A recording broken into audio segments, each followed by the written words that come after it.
হয়, তাতে আমার অনেকটাই সুবিধে হয়। সব অর্ডার সকাল দিয়ে করে দিয়েছিলাম, তো সকালবেলা স্লটে বুক করেছিলাম, তো দিয়ে চলে গেছে।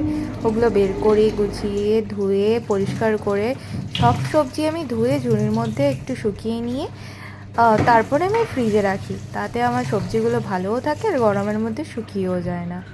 তারপরে রান্না করি, আমি কিছু রান্না করি, সিম ভাজা আর কুমড়ো ভাজা আর ডাল।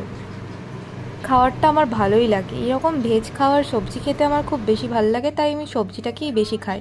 তারপরে আমি আমার কাজ করি, তারপরে কাজ থেকে ফিরে এসে আটাটা মাখাচ্ছি। আটাটা মাখিয়ে নিই, আজকে বেশ ঠান্ডা ওয়েদার আছে, তার জন্য আমি রুটি আর তড়কা বানাবো ভেবে। এই গরমের মধ্যে প্রায় প্রতিদিন আমি ডাল ভাত আলু সেদ্ধ, না হলে আলু সেদ্ধ জল ঢালা ভাত এটাই খাচ্ছি। তো অনেকদিন রুটি তড়কা খাই না বলে, তাই জন্য ইচ্ছে করলে একটু এক তড়কা বানাই আর তার সঙ্গে রুটি। তো তোমাদের কোন খাবারটা বেশি ভালো লাগে এই গরমে খেতে, তোমরাও কিন্তু কমেন্ট করে জানিও।